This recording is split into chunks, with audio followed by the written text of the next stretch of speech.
it's time for the presidential election. And in the U.S., it's time again for douchebag or turd sandwich. And if you've been watching the debate, guys, you know the choices are douchier and turdier than they've ever been. So I decided to take a look at the other candidate that's going to be in the race, and tell you kind of where he stands on cannabis. So I'm not here to tell you what to think of the guy. I have my thoughts, you have yours. But I want you to know where Robert F. Kennedy Jr., the independent and long shot candidate, stands when it comes to cannabis, okay? So the nephew of the late President John F. Kennedy, and the guy they didn't even let weigh in on the debate, has some actually pretty progressive views when it comes to cannabis. And if your candidate for president needs to be a marijuana advocate, guys, this might be your guy. So right out the gate, he is all about federal legalization, right?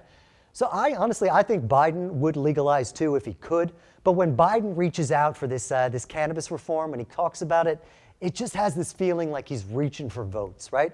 When Kennedy talks about reform, he just doesn't have that vibe. So sure, I mean, Kennedy is so far behind popular support of the other two candidates, he probably doesn't have to debase himself to try to grab for the popular vote, right? He can probably just sit there and be honest.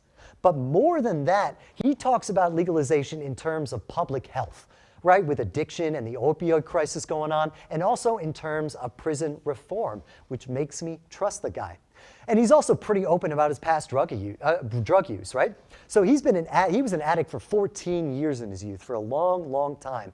So he's pretty sensitive to issues around substance abuse, and that's reasonable.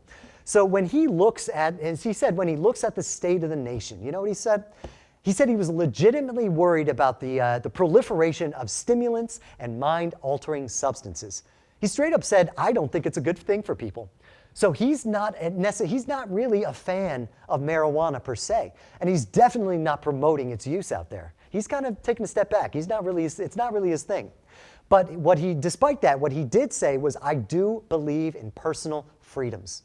Quote, a quarter of the people in the jails are in there for minor drug offenses, many of them for marijuana, which is now legal in many states. So he wants to legalize it in order to end the rampant imprisonment of our nonviolent citizens, which is something I can respect. In one interview, he said, quote, we need to start healing our country in many ways. And one of the ways he wants to do that is to use tax revenue exclusively for drug treatment and rehabilitation in America.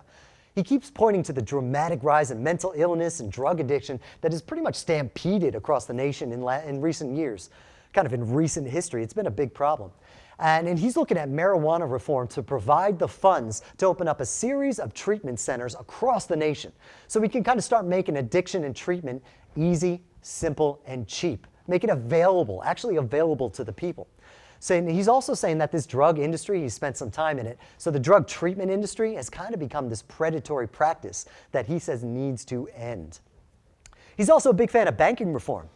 So he wants businesses to be able to bank their profits and their revenues rather than keeping it all in cash under the mattress, which just encourages crime, which makes sense. And it's good news for cannabis businesses. And if he's relying on cannabis tax revenue, if that's important to him, then he better damn sure make sure that those taxable profits are on the books. So his support for marijuana also kind of bleeds into the psychedelic world, right? He points to all the success people have been having with psychedelic therapies for things like PTSD, depression, substance abuse, OCD, all sorts of things. And he says we need easier access to this kind of medicine. So he calls his whole approach just simply common sense and truth-telling. And honestly, it's been winning him support from both sides. But we're going to wait and see in November to see if it was enough to kind of get him over the finish line.